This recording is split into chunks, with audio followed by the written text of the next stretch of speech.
បាទជំរាបសួរបងប្អូនអរគ្នាដែរបងប្អូនមុនដែរតាក់ទងមកខ្ញុំថាខ្ញុំអត់ទាន់មានលទ្ធផលចូលទេបងបាទលោកកែយកគាត់ជាប់រវល់ទៅចែកបងប្អូននៅវិស័កហើយនឹងបងប្អូនដែរទៅហ៊ាននៅការពារព្រំដែនគាត់បានចូលអំណោយនឹងមានស្បៀងមានជាបន្លែមានជាទឹកប្រាក់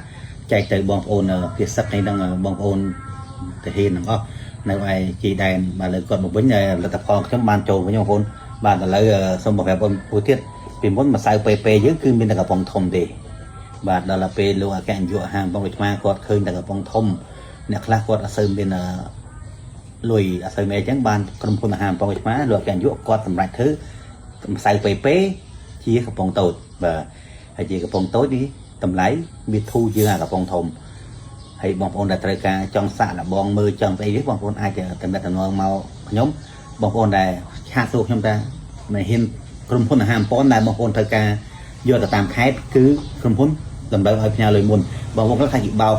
បាទមិនបោកទេបងប្អូនហើយតែក្រុមហ៊ុនអាហារប៉ុនគាត់មានលក់សក់ច្បាប់តំណាងចែកចាយនៅប្រទេសខាងបែបក្រុងដោយបងប្អូនដែលមិនទុកចិត្តអាចតាក់ទងមកខ្ញុំបានเพจរបស់នេះស្មាច់ជាមួយតាមរយៈខ្ញុំជាមួយเพจនេះគ្រិនបានដែរបងប្អូននេះគ្រិនតែគាត់មានលក់លទ្ធផលដែរហើយចឹងបងប្អូនជួយជីវនេះគ្រិនតើមិនខុសសំដងដែរហើយជួយជីវខ្ញុំតើបានដែរអត់បញ្ហាទេបងប្អូនអរគ្នាបាទហើយនេះជាតែជាធីបងប្អូនខ្ញុំឆុងហើយចឹងយើងឆុងបកៅលំឡើងចឹងបងប្អូនបាទ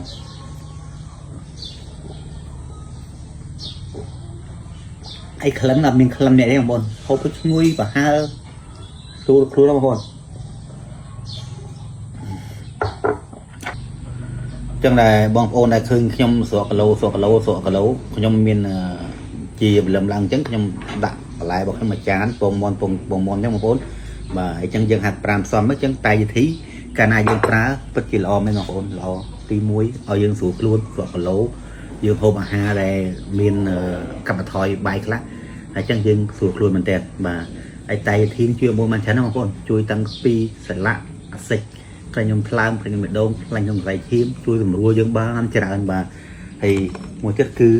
កាហ្វេ K Power កាហ្វេ K Power នេះគឺជួយកម្លាំងបរិសុទ្ធស្ត្រីជួយសម្រួលកម្រងនោមជួយស្រួលដែលបងប្អូនត្រូវការមានបាក់ឡានបាក់អីអស់កម្លាំងដូចជាហាត់ប្រាណហើយល្អមែនទែនបងប្អូន5ខុសទេបាទហើយជាម្សៅពេនេះបងប្អូនដឹងហើយពីមុនជាក្របដល់សប្តាហ៍ថ្ងៃនេះក្រុមហ៊ុនកើតជាម្សៅពេដែលបងប្អូនស្រួលចូលទុកយកដាក់ហូបទៅស្រួលកុំឲ្យមានហ្នឹងធ្វើសម្បកពីអីស្អីចឹងស្រួលបាទហើយមួយទៀតនេះគឺតែ KNP តែ KNP នេះសម្រាប់បងប្អូនលោកតានិយាយពូអ៊ំមីងមៀដែលមានបញ្ហាទំនោរផ្អែមអញ្ចឹងបើមានបញ្ហាផ្អែមទំនោរផ្អែមបងប្អូនប្រើ